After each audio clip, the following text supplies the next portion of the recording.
Boa tarde, meus amigos e minhas amigas da Band em todo o território nacional. Muito obrigado pelo carinho da sua audiência. Mais do que isso, pela licença que você me concede a partir de agora de estar aí na sua tela para as notícias do Brasil e do mundo. A gente vai, obviamente, que repercutir durante o programa de hoje a saída do ministro Moro no governo Bolsonaro. Claro que a gente vai repercutir. E vai falar isso várias vezes durante o programa. Nós vamos conversar aqui, bater um papo, como a gente sempre conversou.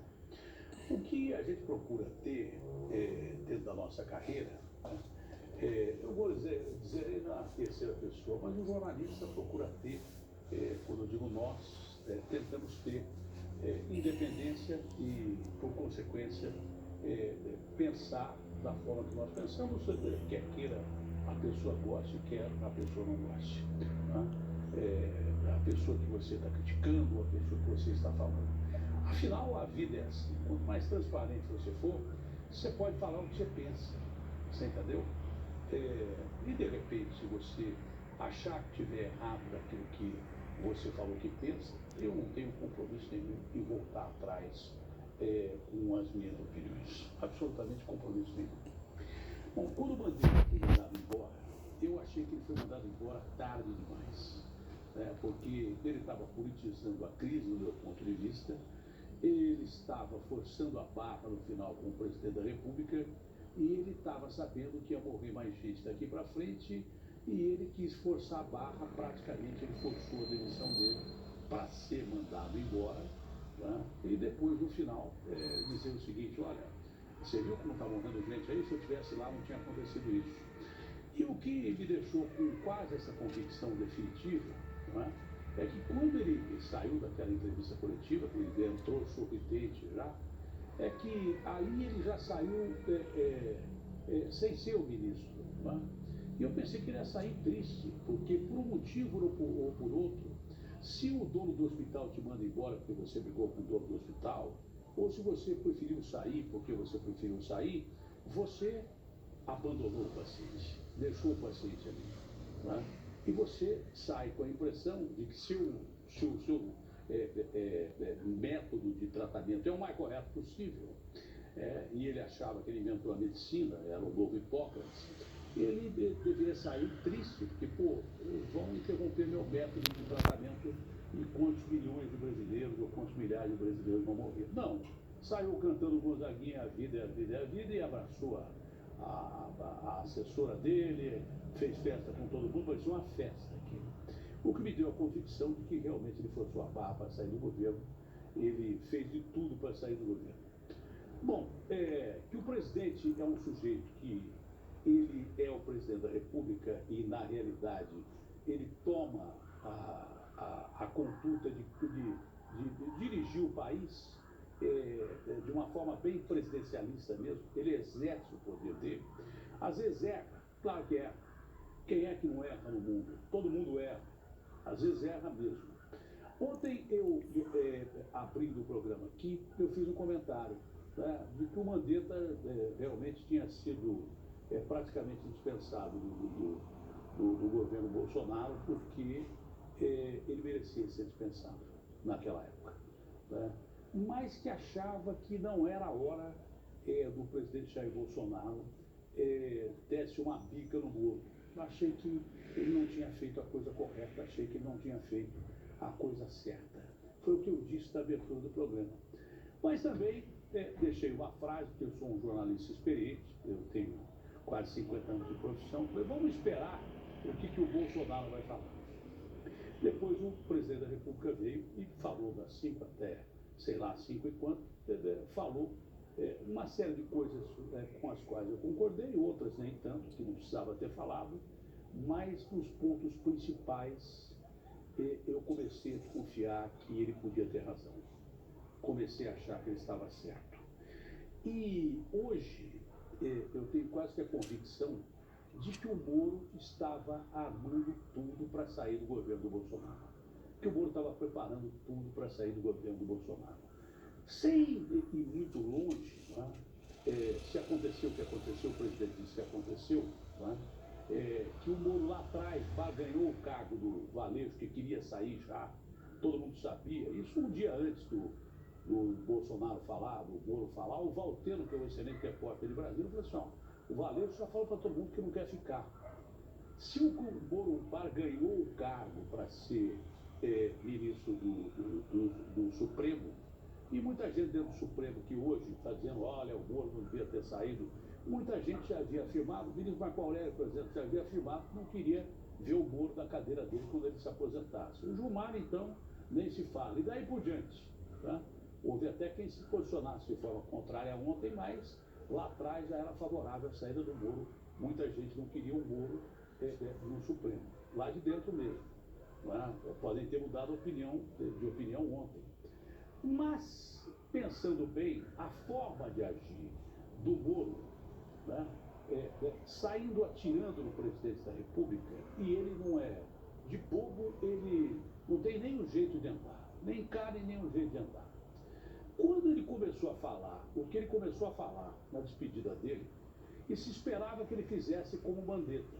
Olha, estou saindo desse cargo, estou abandonando o cargo porque realmente não dá mais, o presidente trocou o sujeito que eu queria lá e parasse nisso, e de repente saísse, pronto, acabou. Saiu o Moro, entra outra pessoa, eu iria continuar com a convicção que a gente tinha perdido um quadro que seria fantástico e que seria até candidato a presidente da República.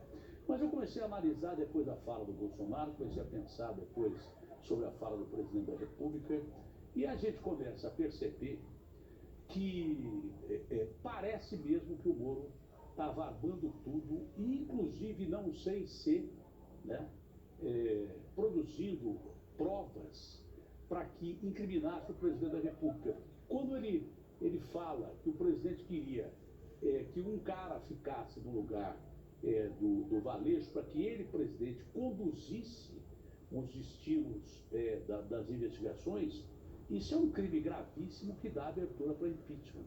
Logo depois, quem falou aqui? Falou o presidente Temer, que você pode gostar ou não gostar do Temer, é um presidente que um sujeito perito em leis, um sujeito experiente, já foi presidente da República. Falou, olha, Datena, entre aquilo que o Moro falou e o que é a realidade, o que é verdade, o presidente pode se informar com o superintendente da Polícia Federal em questões de segurança nacional, em casos de segurança nacional, e não interferir em investigações. Mas o Moro, quando falou, ele levantou a bola porque ele sabia que ali poder-se-ia abrir um processo de impeachment contra o presidente da República naquela época. Se eu tinha alguma dúvida, essa dúvida ficou meio que dirimida quando eu não vi o Jornal Nacional ontem, mas me disseram que o Moro apresentou um print da deputada Carla. E nesse print ele colocava lá no final do print que não estava à venda. Entendeu? Ora bolas, eu comecei a perceber que cá com os meus botões.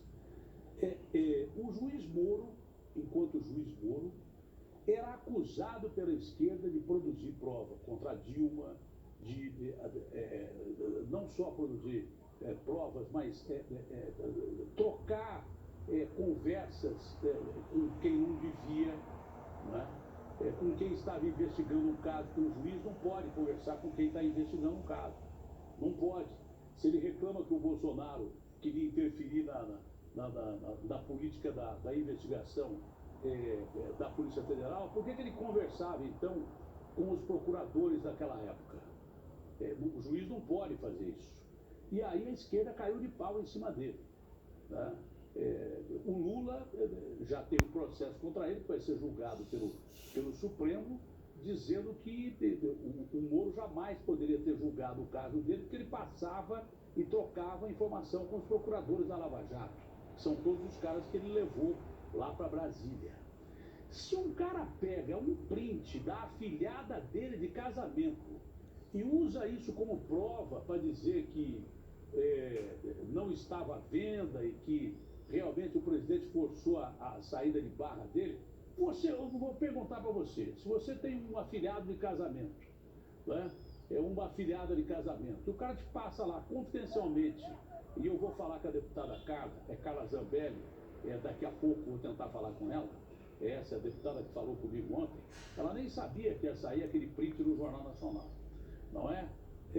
Se você pega um print da sua própria afilhada para argumentar a sua saída, isso é no mínimo uma questão que beira a covardia e que não respeita uma pessoa que te convidou para ser padrinho de casamento.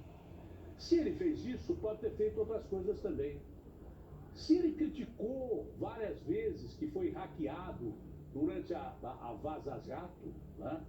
Porque me hackearam e essas conversas são conversa fiada, isso não vale para coisa nenhuma.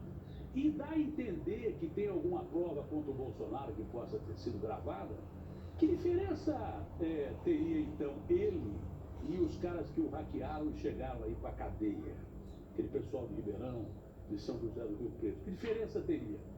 Foi isso que eu comecei a pensar durante a noite de ontem e ainda estou esperando a luz da verdade para saber se um cara que eu sempre tive na mais alta conta, que se fosse candidato à presidência da República, votaria nele, entendeu? Mas da forma com que ele saiu e com esses prints já apresentados, parecia mesmo que ele estava esperando o momento exato para dar no pé, para sair, né? Se ele não conseguisse sair para o Supremo, sair da forma que ele saiu ontem, usar o cara como bode expiatório, mas o cara queria sair há muito tempo, o Valeixo queria sair há muito tempo. Quem colocou o Valeixo lá foi ele. Foi ele quem colocou o Valeixo lá. Né?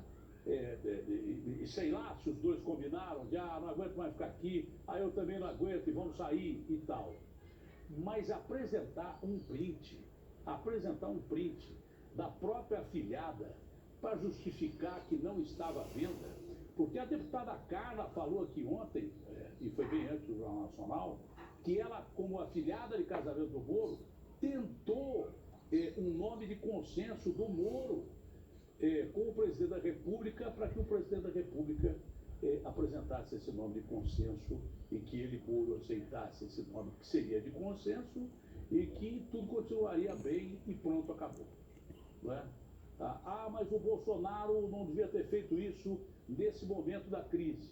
Bom, se o Moro também pensasse no Brasil da forma que ele pensa, não é? Da forma que ele pensa, ele poderia ter esperado um pouco, mesmo que ele não concordasse com o presidente da República em indicar um outro nome para o lugar do Valeixo e pensar na nação, que agora nós estamos num pico de subida, para que as pessoas morram mais no Brasil, podia ter pensado mais também no povo brasileiro. São os dois lados. Agora, o que me estranha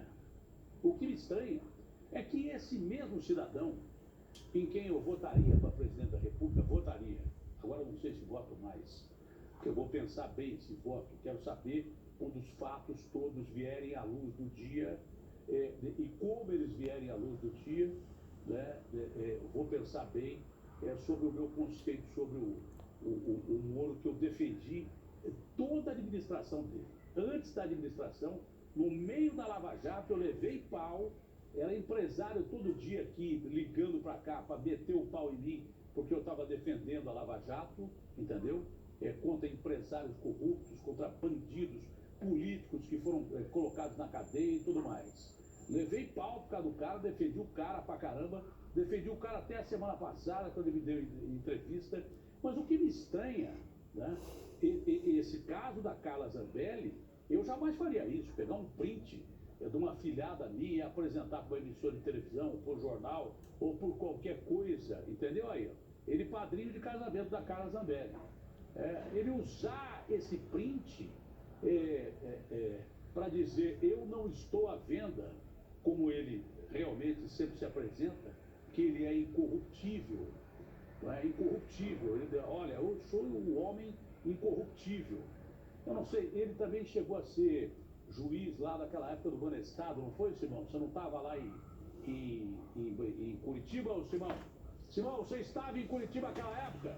Foi juiz também do Banestado e tal, e daí por diante. Foi lá juiz naquela época também.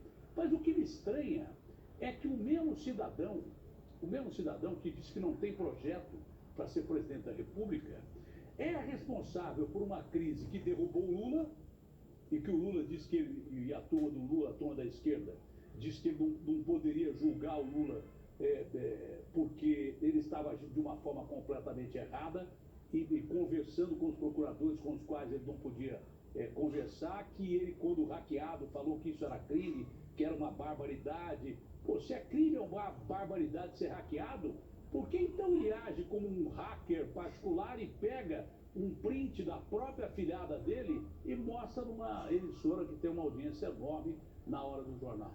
O mesmo cara que foi o cara responsável pela queda de um presidente, pela ida de um presidente da República para a cadeia, que participou do impeachment da Dilma, é o mesmo cara que quer derrubar o Bolsonaro agora, dizendo que tem provas para derrubar o Bolsonaro. Então, eu comecei, santo aí, meu amigo, se achar santo da política brasileira, vai ser duro para você achar santo da política brasileira. Eu não sei se o Moro era santo agora enquanto era juiz e virou capeta depois que passou para a política, ou se já era lá atrás alguma coisa que ele não era o que eu imaginava que era. Esse é o meu ponto de vista hoje, nesse momento. Eu não sei qual é o seu, mas acho muito estranho um cara que derrubou, botou uma presidente empichada, botou um Lula na cadeia, agora está prestes a entregar toda a base que ele diz que tem. Só na fala dele já há fatos aí que, se comprovados, podem levar a uma abertura de processo de impeachment contra o presidente da República, e isso num dos momentos mais inadequados do mundo. Se ele tinha esses fatos, era o momento para ele apresentar. E agora eu começo a pensar nos fatos lá de trás. Não é para você pensar? Então pensa aí que no Dia das Mães tem o Daniel aqui na Band, e depois a gente vai para o intervalo, depois nós vamos voltar com o Brasil Urgente para você em todo o território nacional.